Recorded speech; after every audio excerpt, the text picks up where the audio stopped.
Well, welcome. I'm glad you can finally hear me. You're probably wondering what's going on with the state of our land in terms of affairs nationally and on a state level and internationally. What you're seeing is the effect of the state school system not teaching us who we are, not teaching us what virtue is, not teaching us how to discern truth, not teaching us how to be aware of our emotional pain body, how to teach us how to control our anger and positively process our feelings in a constructive way where dialogue is open and healthy. Also, we're not being taught about the ego overlay. People are in a war and they know it not, or seem to know it not. What is that war? The war is the effect of original sin. Original sin is by having all these things not be taught to us in terms of our deepest identity. And as a result, when we're born, we have an inner sense of what seems to be an endless neediness where we find that we have to fill and be so preoccupied with in terms of trying to fulfill that inner sense of void and absence.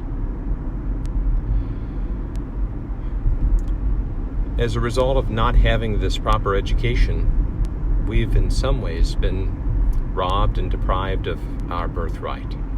We have been alienated from the recognition of our truest identity.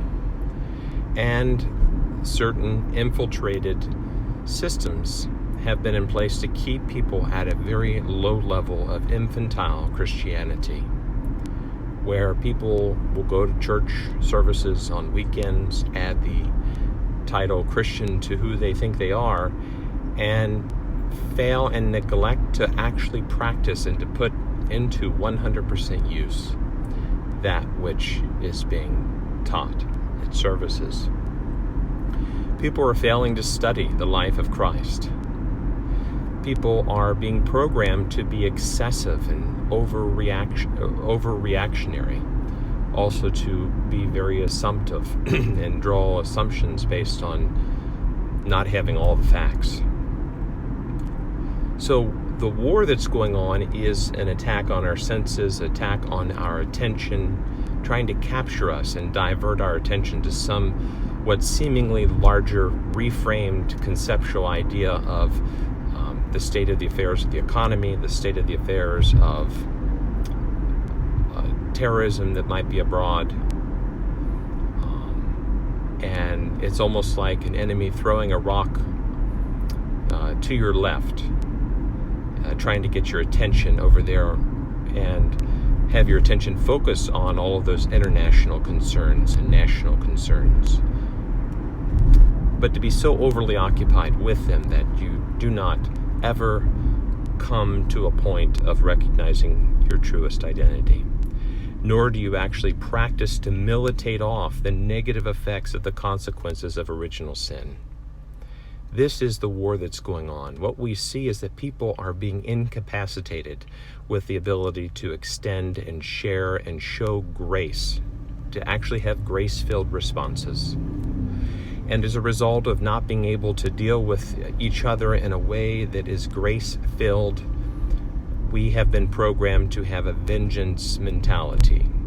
It's kind of like the First Testament understanding. In some ways, our human conditioning process of our culture.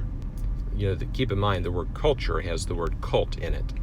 And so the public order is wants to have a certain amount of social order, but by thinking that we are actually free, where everybody can truly practice and whatever religion they want and so forth, in some ways is a lie. And so what we need to be aware of is that we have to be interiorly transformed. And it starts with our decision to consent to allow Christ to transform us on our interior, so that all of our thoughts, all of our desires, thoughts, words, actions, habits, that we're on track to actually becoming a better person than what we once were. Because the self concept is based on a false self system. You know, the idea of a person is actually really two words in one. The word per means through, and the word son is the second person of the Trinity. So we have to recognize that in some ways we are all part of that one life that takes on a temporary expression within the world of form.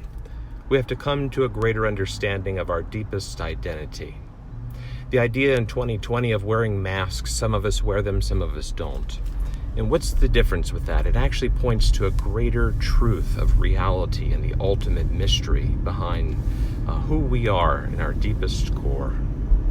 Some people are wearing masks and being who they truly are not. And that's kind of the idea with Halloween a bit, is that we put on masks and we show up and we pretend we're someone we're not. And this is all prior to Christmas. Prior to Christmas and being reborn, that second birth that has to occur. That second birth is the recognition of the second coming. That second coming is the recognition of your own Christ identity in you. So be not confused by all of the extensive and elaborate and very complicated and confusing aspects and dimensions of denominational religion. This is ultimately a call not to a specific denomination, but a conversion to an actual person. A person is Christ. That is who you are to become. You are to study the life of Christ. You are to practice every day in actually putting to 100% use that which you study. This is the only way that we will be truly transformed and reformed individually, where we then have the total and absolute capacity to show up and be exactly what it is that we hope to see. This is a very real war that's going on. It's a war that not many seem to want to talk about, or actually have been able to actually find the words to talk about it. We read about many wars in the Bible, and it talks oftentimes about the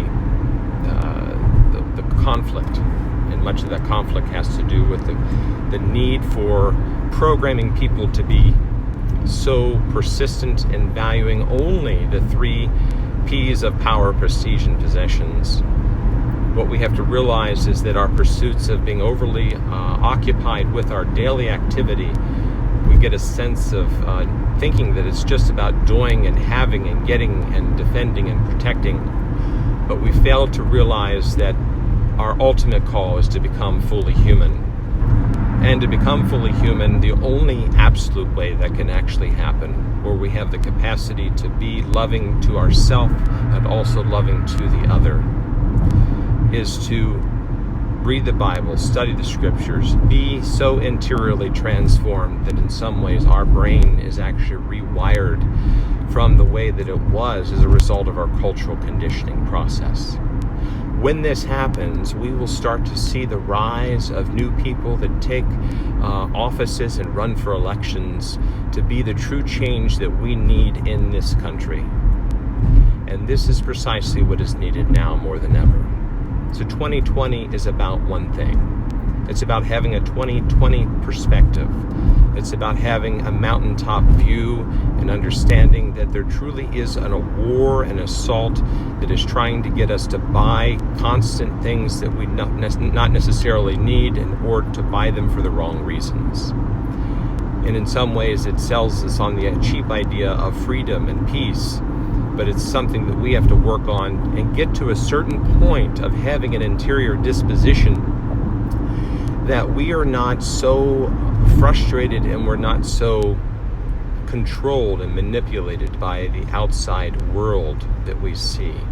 That if certain situations and certain circumstances or conditions don't necessarily go the way that we hope that they would, that we don't lose our sense of interior completeness, fulfillment, joy, that indwelling presence and recognition of who we are, realizing that there's both an internal life and an external life. We have been sold on the idea that to have exterior material possessions makes us rich. It does in the eyes of the world. But here's the thing with that. We are interiorly poor.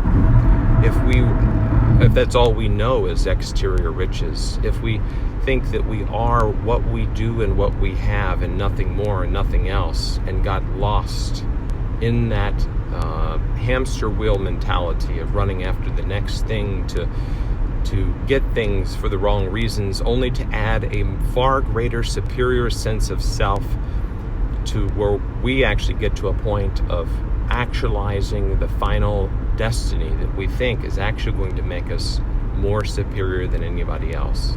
As if that gives us the license to look down on others and actually treat them with even less grace than what we once did.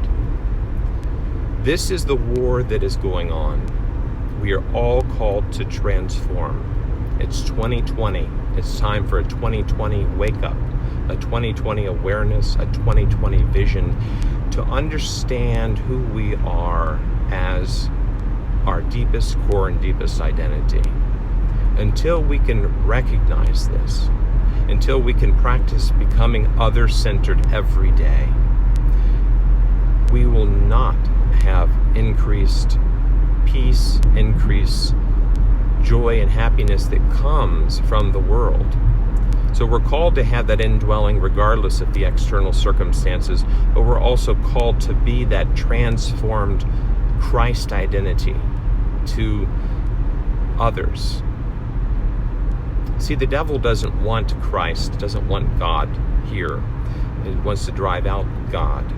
And so that's why they say it offends a few to not have God in prayer in school.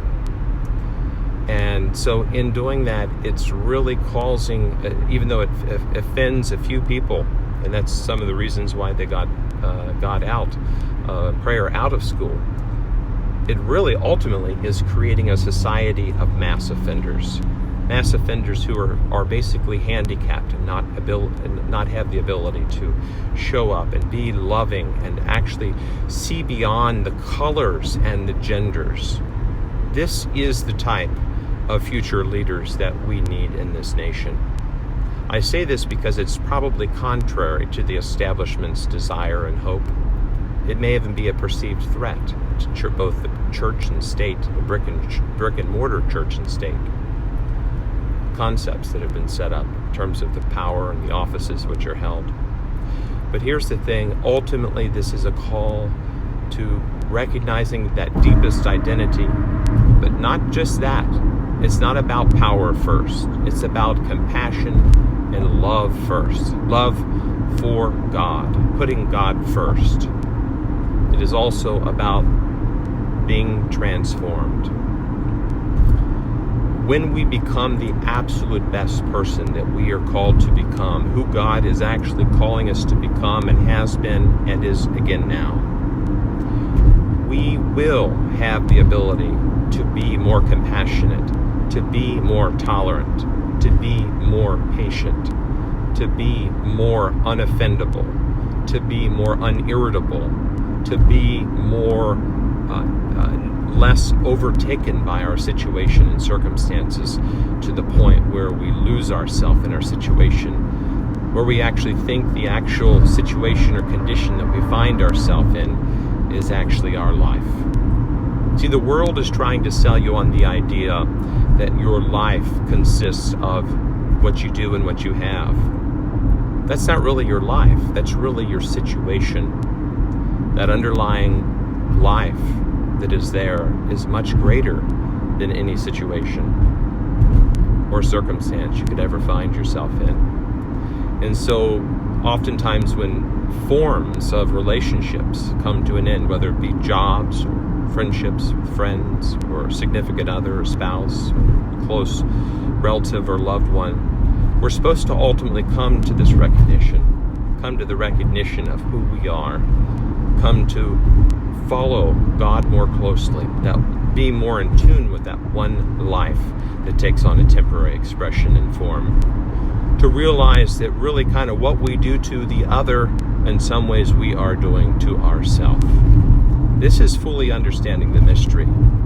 There's no need for 10 or 15 or 20 years of philosophy and theology to understand this.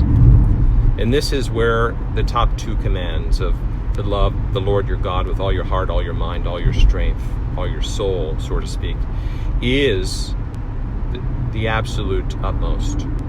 Only then, when we are actually totally absorbed with God, do we have the ability to eventually become entirely possessed by God. That is what true love is. True love is being totally possessed by God.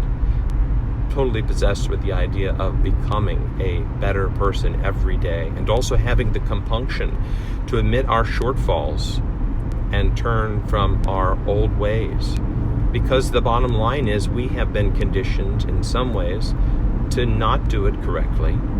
And it's only when we can do it not right that we are then given the grace to see how to do it right, and that we are given the capacity to actually do it right. So it has to be not right and then reordered. And then we are given that opportunity to actually make the best improvements and changes that we want within our positions, our offices, our roles, our nation, our country, the world in which we see. It is not seeing a nation of China or India or Turkey or Russia or any particular skin color any longer. It's no longer seeing gay or straight or transgender or gay or queer. It is about seeing unity above all. If we have leaders in office who do not have that interior disposition of a contemplative dimension that actually takes into consideration these very important aspects, then I'm afraid we are going to see a continuation of perpetual re-elections of people who are not necessarily able to bring about the true hope and change that we actually aspire to see actualized. For it will only be an ideal that will never be actualized unless we become that change, and unless we become that to the world, not only in our individual lives but in our individual relationships. And then we have the capacity to become the best at whatever we do, whether we're a janitor or we're president or head of a nation. We will have been transformed. We will actually have a disposition both interiorly and exteriorly that is actually more satisfying and more attractive to the majority, instead of having an unattractive spirit. And I'm afraid what we see today is the negative effects and the negative dispositions, which actually kind of makes it very difficult to see politics in a different light today, other than it's very negative. It seems like both parties seem to be over-identified with their tribal consciousness of their member affiliation, that this is who I am and this is what I stand for. But in some ways, those leaders need to rise above and not see solely through that lens of that tribal consciousness of what their ideals are in terms of why they've been formed, but see something greater. Or if they cannot see something greater, then their affiliation with those groups are truly going to keep them at a lower level of awareness and consciousness, and be incapable of leading us into a future that is less violent. I'm afraid some of the dispositions that we see expressed through some of our leaders have a similar attitudinal disposition of the leaders that once were around when women were denied the right to vote, and when slaves, black slaves, were actually considered 3/5 of a person. If it seems like that some of our current leaders have that similar disposition, as if they're not going to bring about true change and reform within our justice system that seems to be broken in certain aspects of it, where in some ways the police and the prosecutor and the judge and the police union and the establishment thinks that because they are in an office that they can not be reasonable and try to get all of their officers off, then I'm afraid we're not going to see a national change of police reform in terms of justice reform to end the hatred of injustices that we see. The bottom line is we are all supposed to find the middle, and the middle is the door. Just like at the White House at 1600 Pennsylvania Avenue. There are three openings under the triangle. The opening to the left represents not enough, or too little.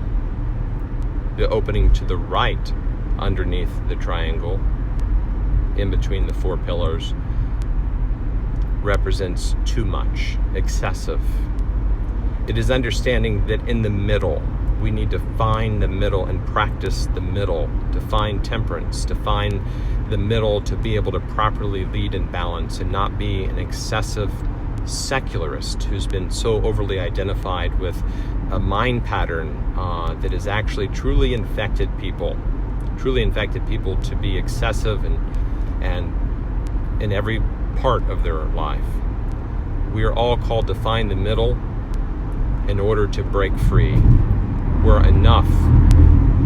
When we get to a point where we can master ourself with wearing as little as 3 outfits, having bread to eat, water to drink, clothes, basic housing, with those 4 things that we basically, when we have the interior contentment, again, the interior contentment, peace, and joy, knowing that these are our only true essentials to have that interior contentment, then we will have the capacity to be graced with the grace of God, that if we become a billionaire or trillionaire or whatever office we hold, those things will not add to who we are.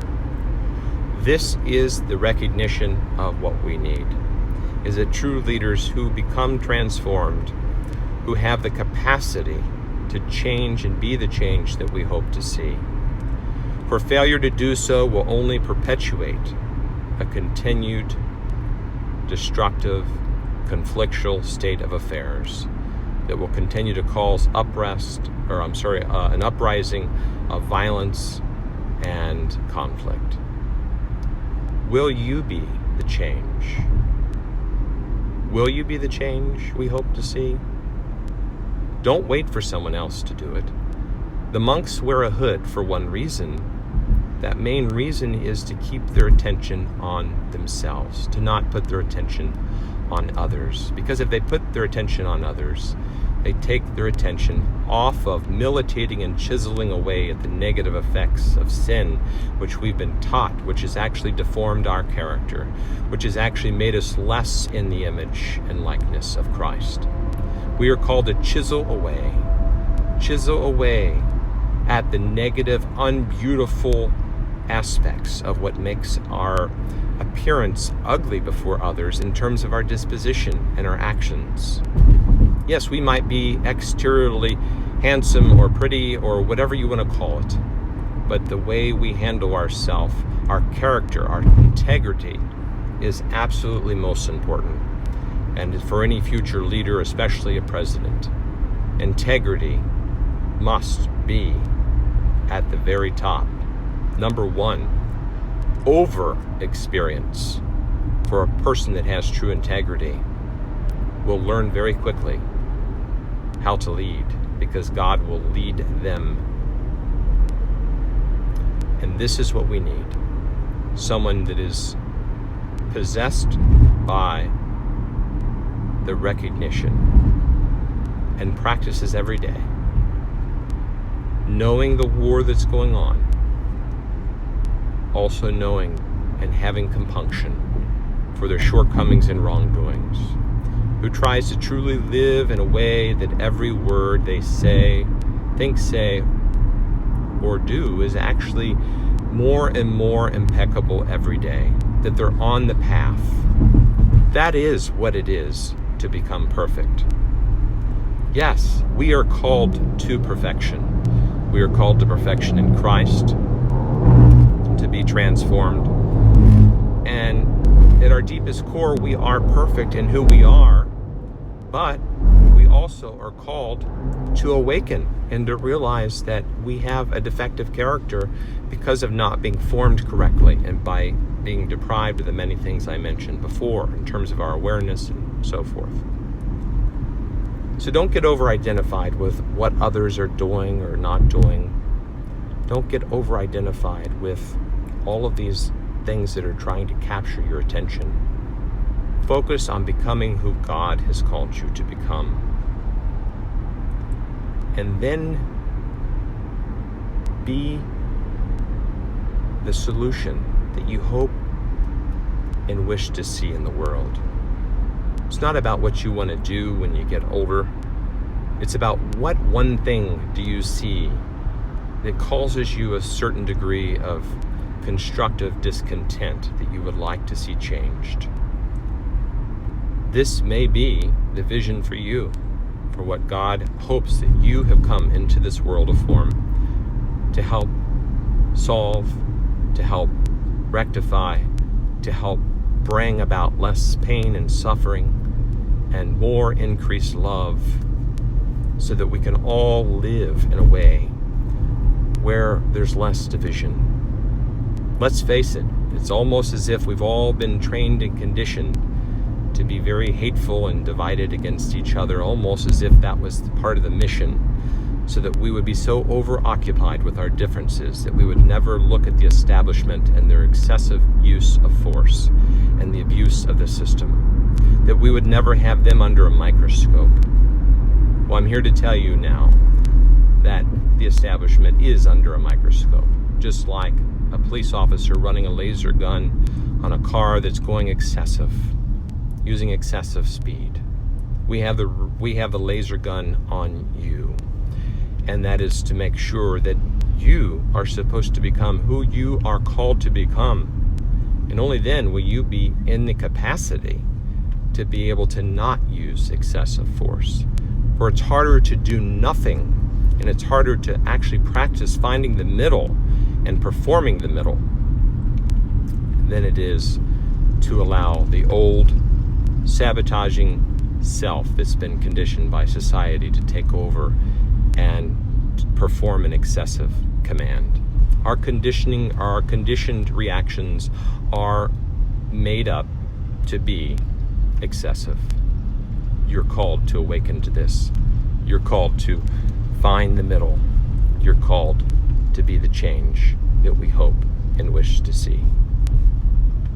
May God bless you.